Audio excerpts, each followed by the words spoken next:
Welcome to Moments in the Word. I'm James Tyler, your host, and this afternoon we'll be reading from Isaiah chapter number 41. Keep silence before me, O islands, and let the people renew their strength. Let them come near, then let them speak. Let us come near together to judgment. Who raised up the righteous man from the east, called him to his foot, gave the nations before him, and made him rule over kings. He gave them as the dust to his sword, and as driven stubble to his bow. He pursued them and passed safely, even by the way that he had not gone with his feet. Who have wrought and done it, calling the generations from the beginning. I, the Lord, the first, and with the last, I am he. The isles saw it, feared. The ends of the earth were afraid, drew near, and came.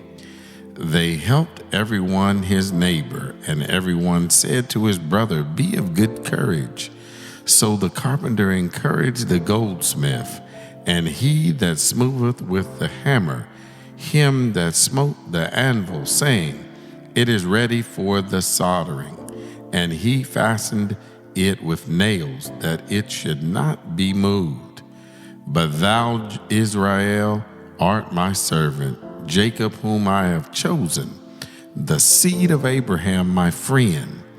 Thou whom I have taken from the ends of the earth, and called thee from the chief men thereof, and said unto thee, Thou art my servant, I have chosen thee, and not cast thee away.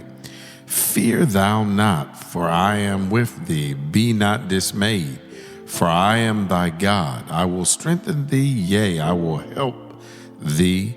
Yea, I will uphold thee with the right hand of my righteousness. Behold, all they that were incensed against thee shall be ashamed and confounded. They shall be as nothing, and they that strive with thee shall perish. Thou shalt seek them and shalt not find them, even them that contended with thee.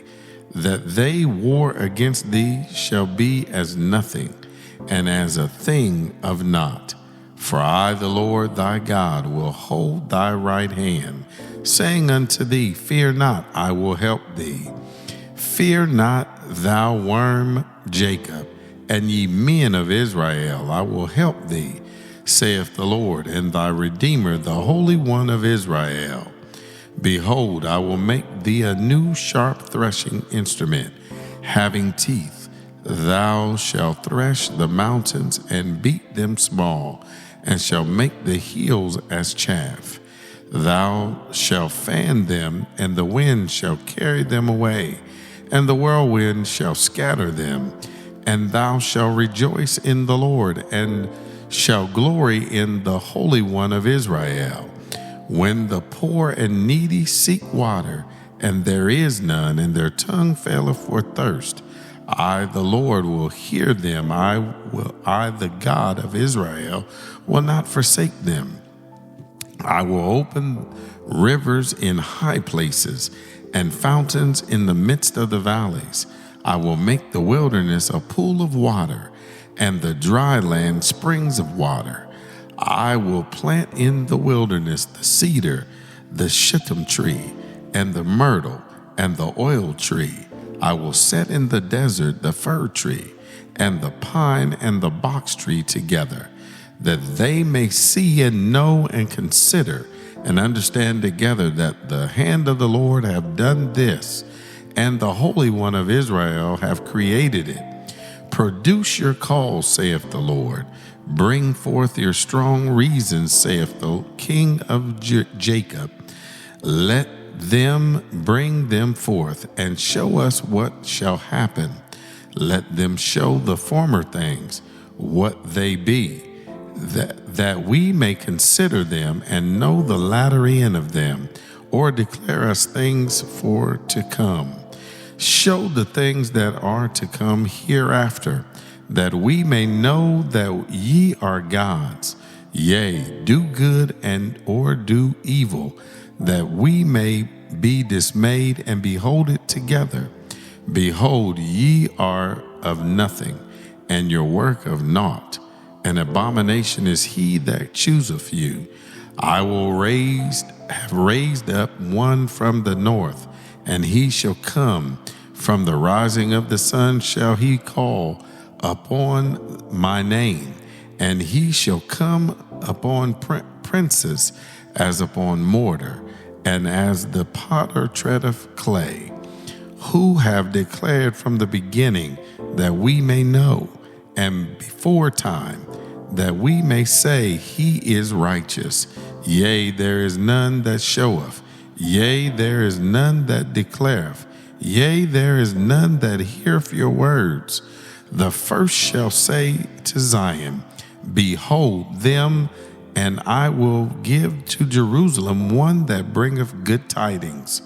For I beheld, and there was no man, even among them, and there was no counselor, that when I asked of them could answer a word.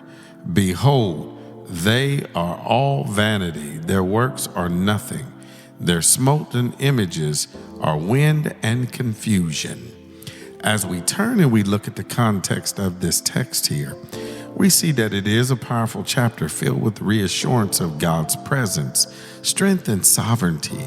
Here it reminds us not to fear as God upholds and protects us.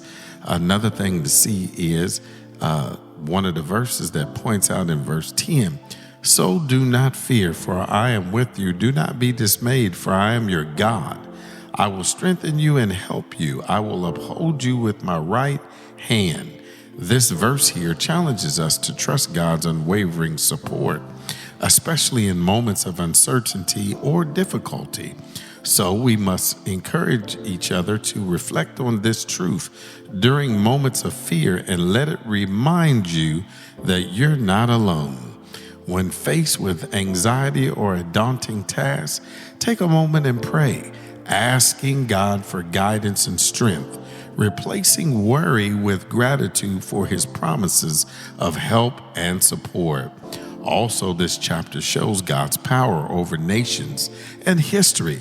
This can help us place our trust in his plans, even when the world seems chaotic.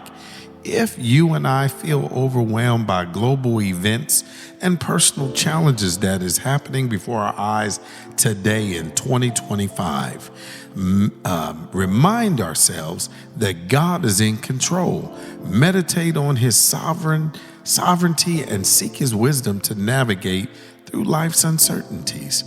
The Lord also reminds us here in this chapter, For I am the Lord your God, who takes hold of your right hand and says to you, Do not fear, I will help you.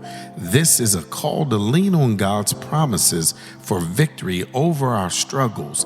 Take practical steps to let go of self-reliance and depend on God. For instance, when we are faced with problems, pause and ask, How can I handle this situation? By placing my trust in God first.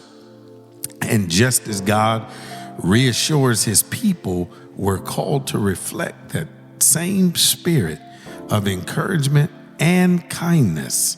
When you notice someone feeling discouraged, share the promises of Isaiah 41 with them.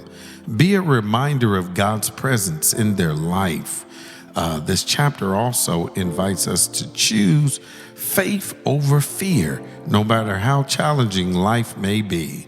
And the application here is that our journal about our fears and pair each one with a promise from Isaiah 41. This practice can help you and I shift our focus from fear to faith. I'm James Tyler, coming to you live from the Castle Studios, and welcome again to Moments in the Word. God bless.